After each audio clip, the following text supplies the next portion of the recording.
Well, today we got a lot of rain, and that's a real good thing. Great rain came in today.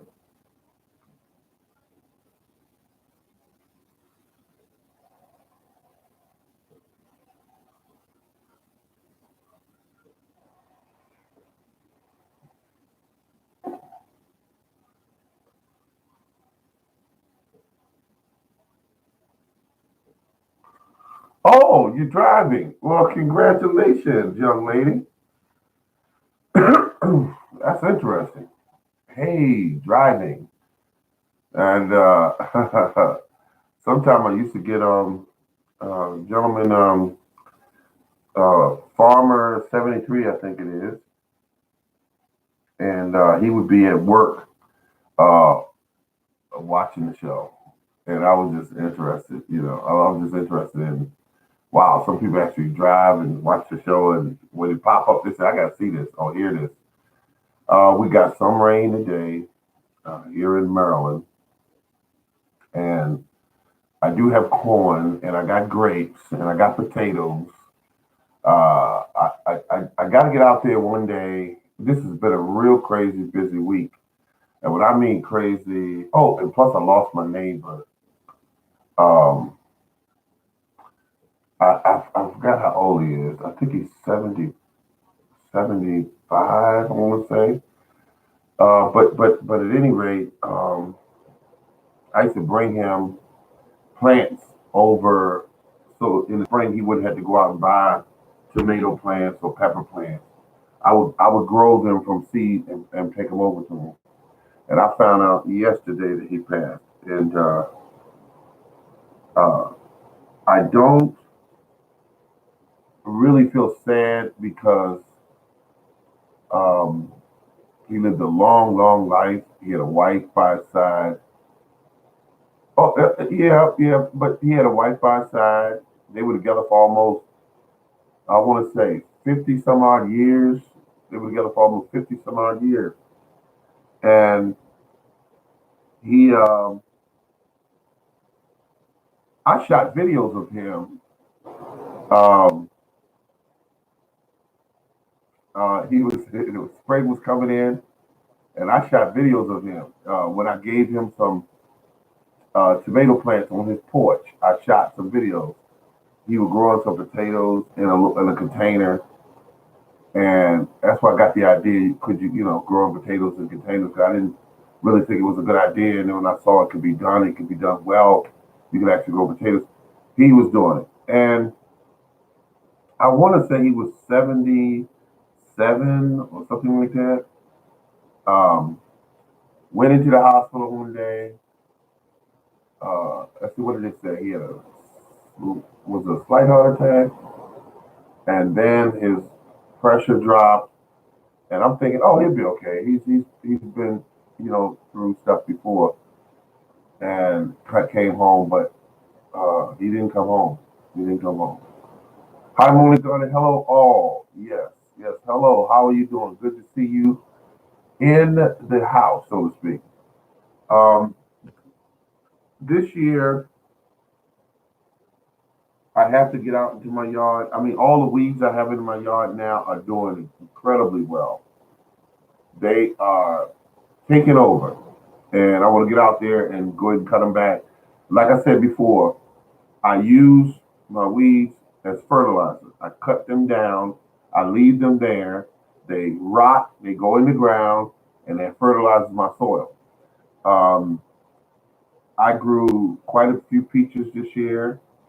I grew apples. Did get a couple of apples, maybe about 3 or 4 apples. Something's going on with the apples, but I got to figure that out. Um, what else? Um, Cherries did good this year. I mean, I grew more cherries this year than I actually wanted to pick. I just didn't want to pick them because they were getting on my nerves. There was just too many of them. And then I have all these cherry trees, and only one of them produces. So I know what I'm going to do next. I got the power to do it. But I'm not really motivated to grow cherries anymore. I mean, I thought it'd be a fun thing to do, and you can eat them, and as much as they cost when you go to the store. Um, I need a pollinator for three of my, wait a minute, one, two, three. For three of my cherry trees, I need a pollinator. Um, and I'm thinking I should get me a Stella. A Stella is a good pollinator, but you got to wait another 2 or 3 years for it to produce.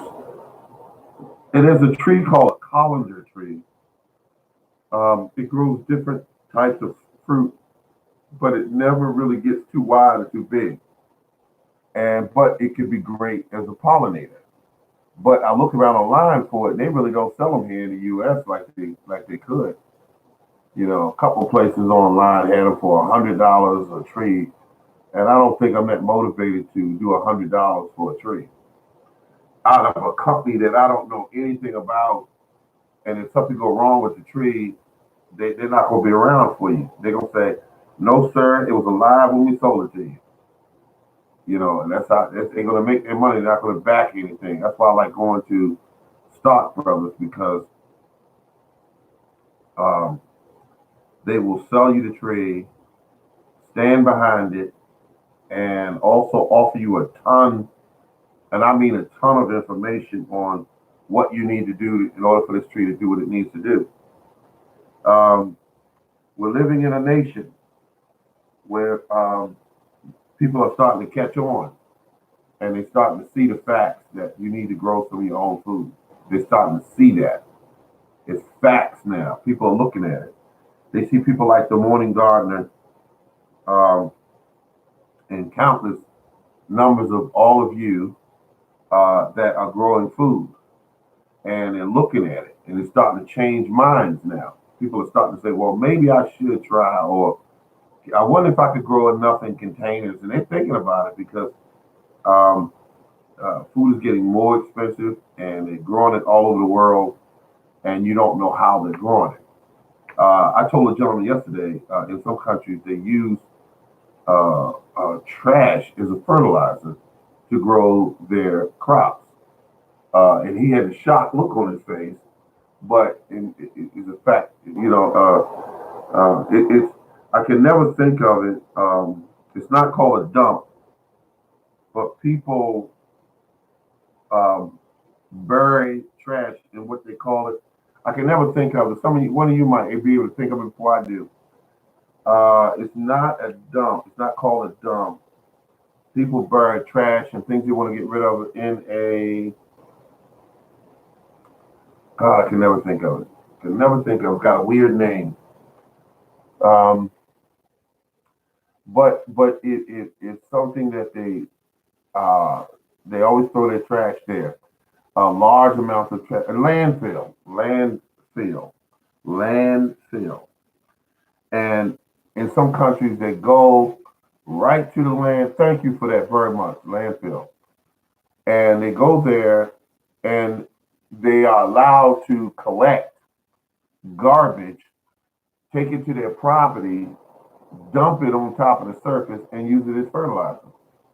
And they interviewed one of these farmers, and she was saying, didn't speak a lot of English, but they narrated what she was saying. And she said, and I quote, "I've been eating this food for years and I have not gotten sick." That was her answer to the reporter that was doing a story on her. Um, I was shocked for somebody to make that statement. I was shocked. Hello, everyone. All right now. And so when I hear somebody say something like that, I know they don't have all the facts, and I know that they're fighting for the ability to be able to sell that food to people. Now, once they took them up to the marketplace and laid that food on the counter, folks, it looked perfect. I'm looking at right here. This is a water bill, a Maryland or city water bill, Baltimore City water bill. Let me tell you what they're doing here, folks. If you heard in the news lately, we are not able to go online and check how much we owe on our bills right now because someone hacked into the system some weeks ago, probably a month and something ago, uh, starting around the end of May, and we have not received any water bills. So that being said, they also are getting ready to implement a 10% um, water cost increase. And by the year 2022, I think it is, or 2021, they're going to do two more of those 10% increases. Let me explain what's going on. Do you know what would happen to me if I tried to water a garden and the cost of water continuously goes up? And then when they hacked into the system, the city don't know who owes what. They have no idea who owes what. So now they got to redo that whole system, try to make it hack proof, and then try to get a general idea of what we owe. That's interesting. Because right now, when you go to the site, you don't see anything there. It just says the site is closed due to something, something, and it's shut down. Okay. So I called them up a couple of days ago and I said, listen, I went online, I don't see anything. And she said, there's nothing there, sir. But you can pay your water bill. You can pay on your water bill if you want to, sir. And I said, no, ma'am, no, ma'am. I'm not paying on anything unless I get a receipt. And they can't get you a receipt because there is no receipt. And now we're going to get she said, on the phone, she said, expect your water bill to be somewhat higher than it usually is. And she said, also expect a 10% increase very soon. And I think that that's absolutely insane. But it's a good thing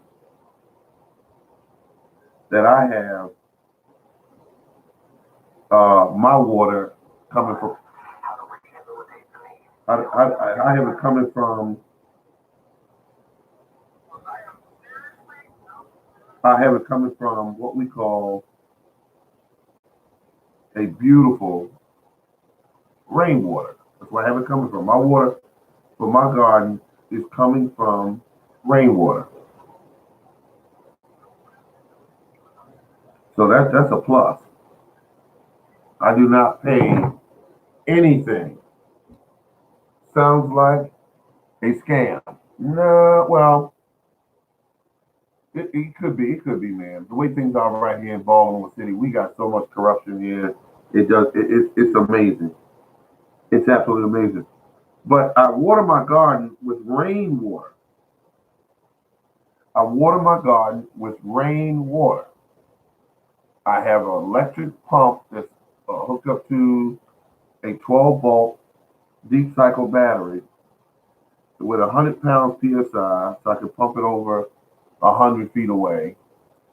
And and it's just beautiful to be able to use that water because believe it or not, folks, it's better for your soil and it's better for your taste buds when you can taste food grown, the natural way, as opposed to growing food unnaturally. Um, so that being said, I didn't worry too much about them increasing the cost of water per se because if I was using a lot of water, like on a garden, um, especially in the hot days when it really gets hot and the ground starts to really, evaporate, uh, you know, I use different techniques to keep water around my plants. I'll cut down weeds. I will use the weeds as a mulch around my plants. And that will keep moisture in, that will keep the ground also cooler so that when it gets hot, that will sit there and keep that plant cool. And I don't have to worry about running out because weeds are always going to grow. And you just put them around your plants, around the pepper plants, around the tomato plants, around the zucchini and yellow squash. Put them around there, and when the heat hit them and the rain hits them, they just sit there and they are mulch. So I love it. I love it. I learned how to use weeds. I learned how to take something that is good evening to you as well. I found out how to use weeds in such a way that they will benefit your garden. That's what I learned. And so I actually cut costs because I don't pay to water them. I don't pay for mulch. And I'm fertilizing the entire garden area with free fertilizer from chop and drop weeds. And when you are fertilizing your soil on a continuous basis using weeds, you are gaining such an advantage on a person who, when I look at gardens, I see some people, they'll have a garden and the entire ground will be naked. What I mean by that is the ground will have no uh, uh, cover on it, none. It's just somebody tilled it up and they put their plants in and they grow on it. But the ground, and then they'll pull all the weeds up as the weeds grow. They'll pull the weeds from the ground. And when they do this, they are creating a situation where when the weather gets hot and it warms that earth up above, say, 75 and 80 degrees, when they start really warming that ground up, your plants will go dormant if they survive it. They will go dormant. And this dormancy slows down the growth of your plants until that earth they grow on in temperature comes down. And so that's a fact. So using weeds to insulate around your plants to keep moisture in is such a plus. And I've got to be honest with you. Does it look good? Not all the time. Not all the time. Does it look good? Not all the time. But if you do it right, some people know how to make that stuff look right. Like I saw, it's called the Bull Gardener or Bull, the Bull, and his garden is really, really neat. You know, my garden is not like his garden. We have totally two different things. Mine is grown like a natural or natural orchard, and his is grown like a well manicured garden. I don't like that kind of garden for me. Excuse me. For me, I don't like it. Not for me. When people look at my garden, other gardeners, I'll say, look at my garden, they always say this one thing. I hear this a lot. They say, your garden looks so lush and green. Your garden looks so perfectly green and alive and everything looks good. There's a reason for that. There's a reason for that. If it wasn't for them weeds, you would not see that. You would see plants dried up looking, fighting for moisture, fighting because the temperature's too high in the summer. And I refuse to do that. I refuse to do that.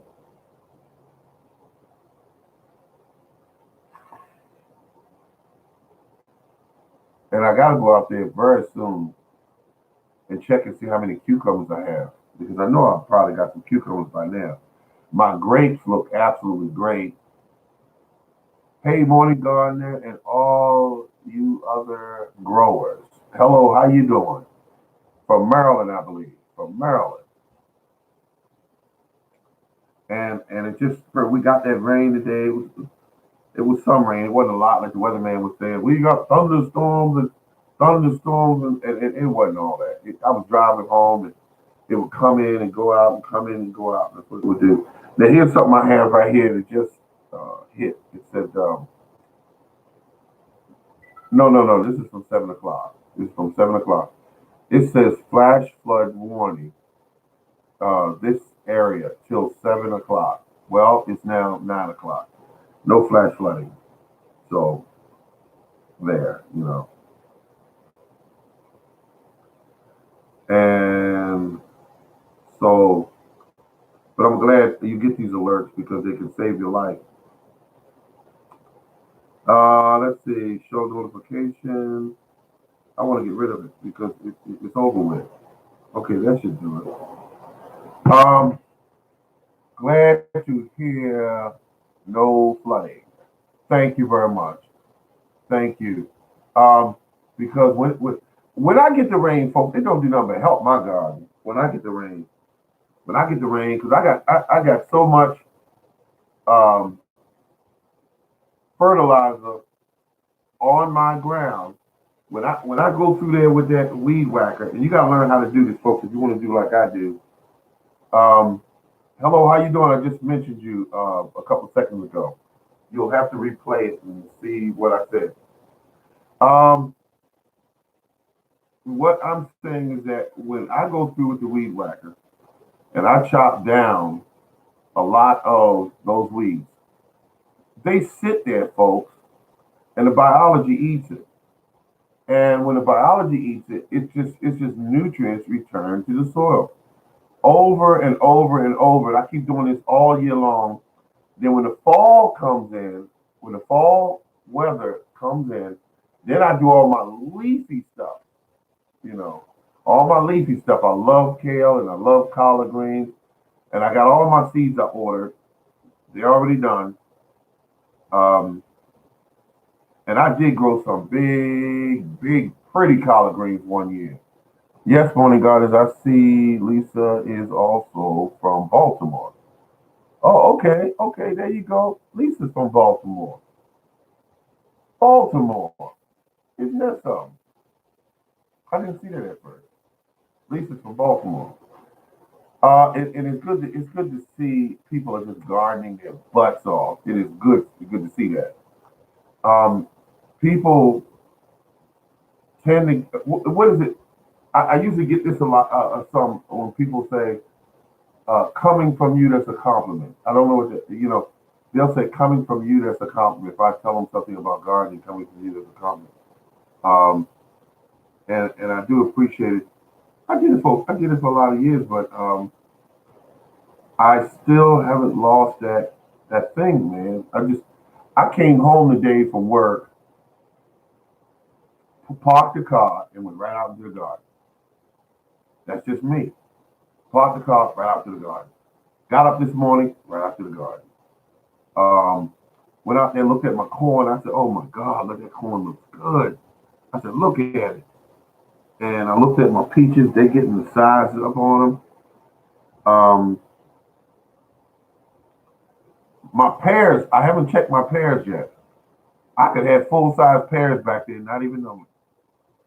I had pears, and I'm gonna go because I know they're good. I used to love eating those pears because they are uh, what they call them pears, Bartlett's. I got them. I got another pear called uh, Duchess, I believe it is, and another one called Delicious. That I got that from Stark Brothers. Delicious. That's one of their favorite sellers. Um, and they always show you these really great looking pictures of these trees. And these trees do have that potential, but the person growing that tree knows everything there is to know about those trees in order to do that. And I mean, that's in order for them to do what they do and get that tree, to take them pictures of it, and they'd be full of fruit, big pieces of fruit. Um, and they know how to put those pictures up there and sell that because they don't need to show you a picture of a tree that's struggling because you're not going to want to buy. Um, I'm having a good time, but I forgot about my pears. And the funny thing about a pear, if you leave it on a tree, it will just get bigger and bigger and it'll get gritty.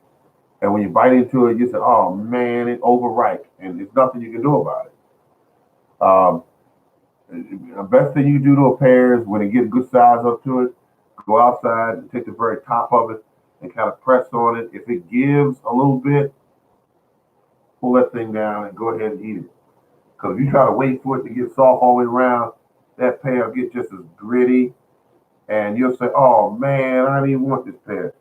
And once the birds uh, start smelling the sugar from them, the birds start pecking holes in them.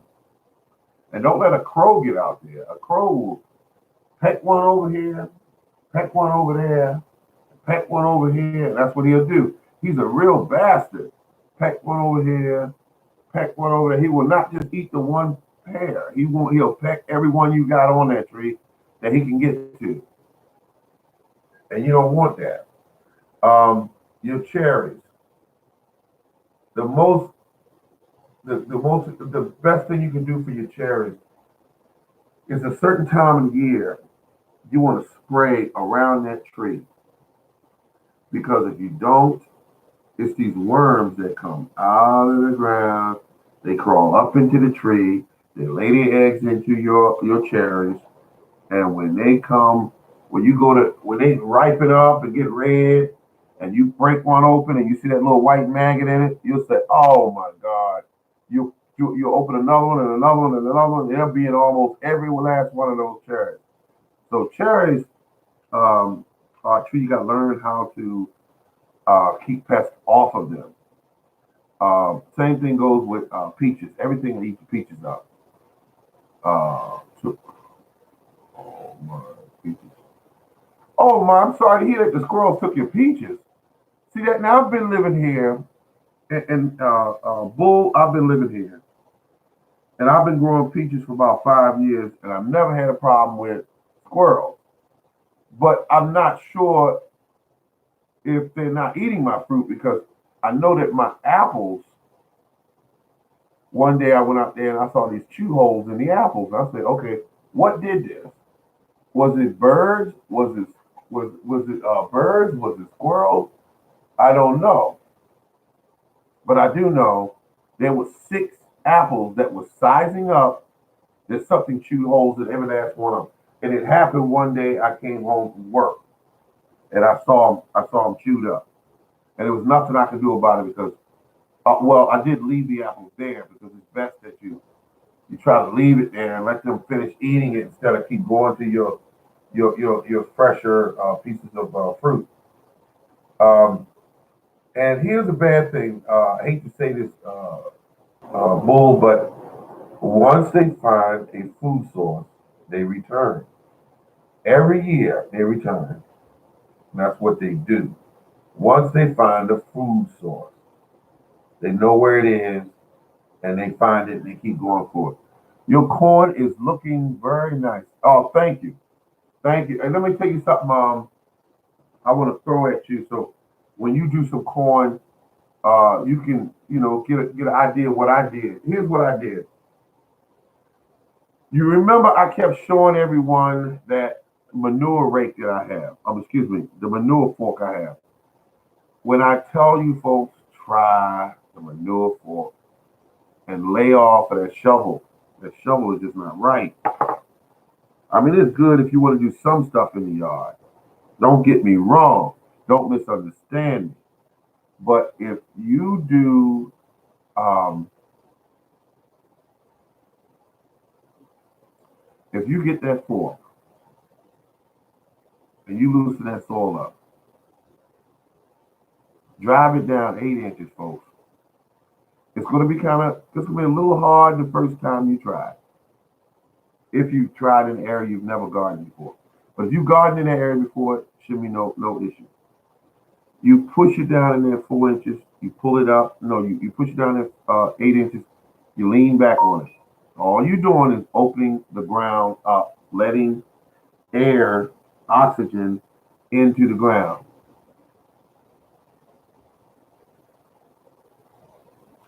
And when you do that,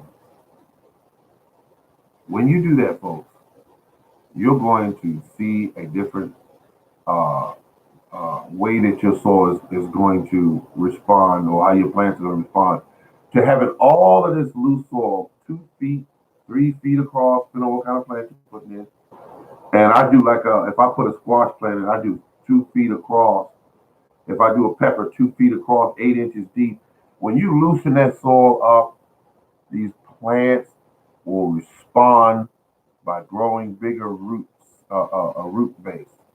Because when the plant can move through the soil just as easy, all you got to do is remember the area where you loosen, don't walk on it. The area where you loosen, don't walk on it. Sometimes you're gonna walk on your soil, but for that time of the year, don't walk on it while you got that plant in it growing. The plant's in the ground growing, don't walk in that area with within that 2 feet close to that plant. Don't walk on it. But if you loosen that ground up, you will see when you go to water it, the water drops right to the bottom of it, 8 inches deep. You'll see that the plant roots are going to just grow straight out in there. And when you grow a big plant, you want to grow vegetables. You want to grow a big root base. That's what you want to grow. Because if you have a healthy root base, your plants can eat and drink like they're supposed to. Folks, I'm not making this stuff up. I've been doing this for a long time. I love it. I don't just like gardening, I love it. Every day I think about this stuff. I think about it at work. I think about it when I go to sleep. I think about it when I wake up. I think about it when I'm eating. I think about gardening when I go outside. I think about gardening when I'm driving. I think about gardening all through the day. I think about gardening. And don't ever be around me and have a conversation because I will work gardening into the conversation. I'll find a way. You could be talking about your car's got a dead battery, and I'll say, you know, I have a pump at home that has a deep cycle battery I use to water my garden, and I've had it for 3 years. That battery. I will bring it into the conversation. They say, "Oh, you grow in a garden?" And I say, "Yeah." I say, "I grow a little bit of everything. I grow some fruits. I grow some vegetables every year. Right now, I have 25 trees on my property, and the conversation goes from there. Peaches and cream, absolutely. That's the corn I have. There's a gardener that his name is oh God, Garden Rebel. Yeah, he sent me some seeds 3 years ago. I put them in the ground. The corn grew, and when the corn grew, I pulled it off the plant and I pulled back the shuck, and the corn was pretty. They were full, they were big, they were pretty. And I did something crazy. I bit into it, and it was sweet, and it was creamy. And I stood out there in the orchard and ate the whole thing completely raw. And I couldn't believe I was doing it because I couldn't believe that corn could be that good. I have never in my entire existence ever ate corn that sweet in my life. I ate the entire thing. I was all the way down to the cob, and I reached out, grabbed another piece of corn, and I started eating it until there was nothing there. And I said, "What am I doing? I'm eating raw corn." But I said, "I've never tasted corn like this before. That's sweet, tender, and creamy." And then I got on the air and I kept trying to get in touch with um, the gentleman that gave me the seeds because all I saw on the little note that he gave me when he sent me the seeds, it said peaches. Never heard of it. I kept trying to find it. Couldn't find it. One day, Robin and Greg, gardeners, she had a video on that she was talking about something relating to her garden. And she said, corn, peaches, and cream. I said, that's got to be it right there. I went to, I typed it in. I looked for the corn. Folks, when I found it, they sold it at Lowe's. I also found it, they sold it at Walmart, 50 cents a pack. Couldn't believe it. That was the corn I was looking for. But here's the thing about corn, folks. If you use a manure fork and you loosen the soil up, you can sprinkle those seeds on the ground, and you can cover them over with cow manure. You can cover them over with compost, and you can lightly tamp the ground and water them things in. If you want to do it faster, you could actually soak them overnight, and then they'll germinate quicker. They'll germinate much quicker. Um, but try to put more corn in the ground than you actually need because corn has like a low germination rate. You put 10 seeds in, you're not getting 10 seeds out. You put 30 seeds in, you'll get 20 seeds out. It's just sort of like that. So you wanna put some seeds down when you put some seeds down. And when you do that, you get all this corn growing. And I grow my corn in circles or squares. It doesn't matter. But I grow it so that I don't grow in straight lines because straight lines, uh, it's just difficult for them to cross pollinate. But when you grow the corn kind of close together, it will um, it will grow in such a way that when the wind blows, it'll drop that pollen. Or you can go over there and shake some of the stalks and shake that green dust down on the female part of the plant, and then you got corn. Same thing when you're out there wondering why you're not getting tomatoes, wondering why you're not getting peppers, wondering why you're not getting squash. You better get a Q-tip and go out there and start cross pollinating some of that stuff because some of you don't have a whole bunch of bees out there. And if you wait on the bees to do it, you'll keep waiting because they're not going to be there sometimes because we have reduced their numbers. And if you wait for them, you'll be waiting, and you'll wonder why you got all these yellow blossoms on your cucumber plants, but no cucumbers. When all you got to do is get a Q-tip, go out there and just touch, touch, touch, move around, touch, touch, touch, touch, different ones, and then next thing you know, you got cucumbers all over the place. All right, folks, this has been the Morning Garden. Thank you very much for tuning in. I appreciate each and every one of you for tuning in. It makes me feel good to know you guys are still out there and you still remember me, even though, even though, you know, I'm just your average gardener. But thank you very much for tuning in. Remember, keep on growing.